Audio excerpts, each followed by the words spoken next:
నమస్కారం. ఈనాటి మన విశ్లేషణకు స్వాగతం.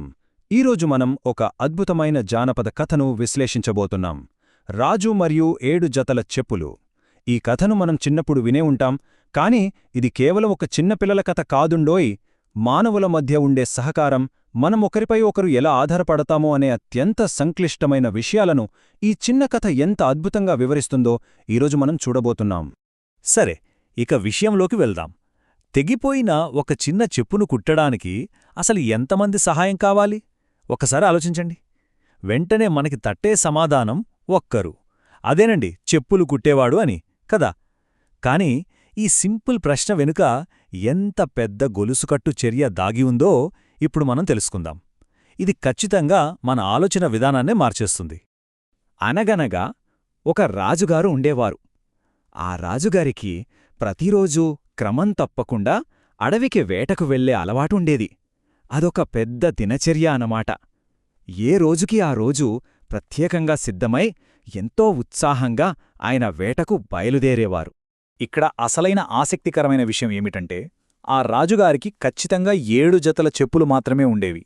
వారానికి 7 రోజులు కదా, ఆ 7 రోజులకు ఒక జత చొప్పున 7 వేర్వేరు చెప్పుల జతలను ఆయన వాడేవారన్నమాట. ఎట్టి పరిస్థితిలోనూ ఈ పక్కా రొటీన్ మారేది కాదు. అయితే అంతా సవ్యంగా సాగిపోతోంది అనుకుంటున్న సమయంలో ఒకరోజు హఠాత్తుగా ఒక పెద్ద సమస్య వచ్చిపడింది. రాజుగారు వేసుకునే ఆ 7 జట్లలో ఒక జత చెప్పులు కాస్త చిరిగిపోయాయి. ఇంకేముంది, రాజుగారి అద్భుతమైన దినచర్యకు పెద్ద బ్రేక్ పడిపోయింది. ఆ ఒక్క చిన్న చెప్పు చిరిగిపోవటం ఆయన వేట కార్యక్రమాన్నే పూర్తిగా నిలిపివేసింది. వెంటనే రాజుగారు ఆ చిరిగిపోయిన చెప్పులను పట్టుకుని సూటిగా ముఠామేస్త్రి అంటే కుట్టులవాడి దగ్గరికి వెళ్లారు. చాలా ఈజీగా పనైపోతుందనే అధికారిక ధీమాతో, ఓ కుట్టులవాడా, నా చెప్పులు కుడతావా అని కాస్త తేలికగానే అడిగారు. పాపం రాజుగారికి అది కేవలం ఒక్క నిమిషం పనిలా అనిపించింది మరి. కాని ఇక్కడే అసలైన ట్విస్ట్ ఉంది. రాజుగారు అనుకున్నంత సులభంగా ఆ పని అక్కడికక్కడే జరిగిపోలేదు. ఇక్కడినుంచి సమాజంలో మనం ఒకరిపై ఒకరు ఎలా ఆధారపడతామో చూపే ఒక అతిపెద్ద చైన్ రియాక్షన్, అదేనండి ఒక పెద్ద అవసరాల గొలుసుకట్టు చర్య ప్రారంభమవుతుంది.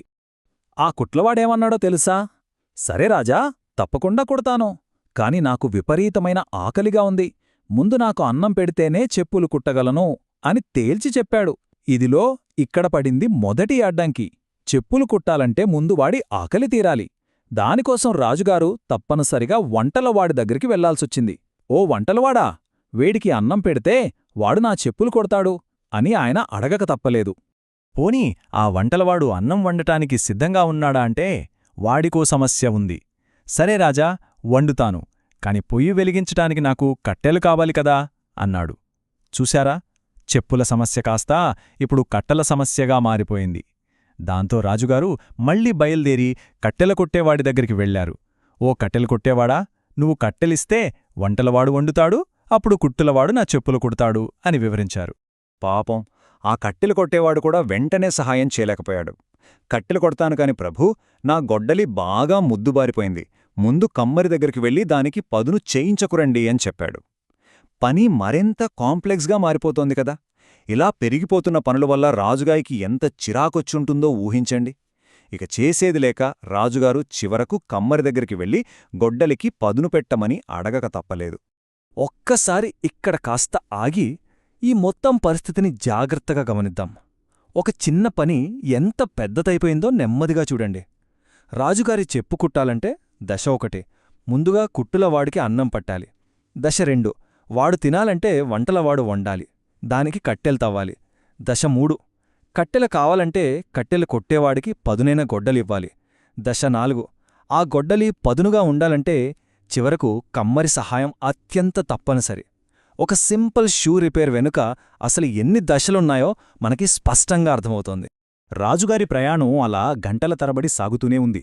మొదటి గంటలో కుట్టులవాడి అవసరం వంటలవాడి దగ్గరికి తీసుకెళ్తే, 2వ గంటలో అది కట్టెలు కొట్టేవాడి దగ్గరికి చేర్చింది. 3వ గంటకల్లా ఏకంగా కమ్మరి దగ్గరికి వెళ్లాల్సి వచ్చింది. దీన్నిబట్టి ఏమర్థమవుతోంది? ఎంత శక్తివంతుడైనా సర్వాధికారాలున్న రాజుకైనా సరే, సమాజంలోని ఈ సప్లై చైన్ అంటే ఈ సహకార వ్యవస్థ లేకుండా ఏ పనీ చేయలేరు అని ఈ సుదీర్ఘ పయనం తేటతెల్లం చేస్తోంది. ఇప్పుడు ముందుకు వెళ్ళి ఇది ఎలా రూపుదిద్దుకుంటుందో చూద్దాం. సమస్య ఎంత నెమ్మదిగా, విసిగిస్తూ పెరిగిందో పరిష్కారం మాత్రం అంతే వేగంగా, అద్భుతంగా రావటం మొదలవుతుంది. ఆ గొలుసుకట్టులోని చివరి వ్యక్తి తన పని ప్రారంభించిన వెంటనే మొత్తం సీన్ ఎలా మారిపోతుందో గమనించండి. చివరకు కమ్మరి గొడ్డలిని పదును చేస్తాడు. ఆ పదునైన గొడ్డలితో కట్టెలు కొట్టేవాడు వెంటనే కట్టెలు కొట్టి ఇస్తాడు. ఆ కట్టెలతో వంటలవాడు వేడిగా అన్నం వండుతాడు. ఆ అన్నం తిని తృప్తిగా కుట్టులవాడు చెప్పు కుట్టేస్తాడు. చూశారా, ఒకదాని వెంట ఒకటి డామినోలు పడిపోయినట్లు ఒక్కరి పని పూర్తవ్వగానే అందరి పనులు చకచకా పూర్తయిపోయాయి. అలా రాజుగారు ఎంతో సంతోషంగా ఆ చెప్పులు వేసుకుని మళ్లీ తన వేటకు వెళ్ళిపోతారు. కథ సుఖాంతం. అయితే ఇక్కడితో ఆగిపోకుండా దీన్ని కాస్త లోతుగా, విశ్లేషణాత్మకంగా చూద్దాం.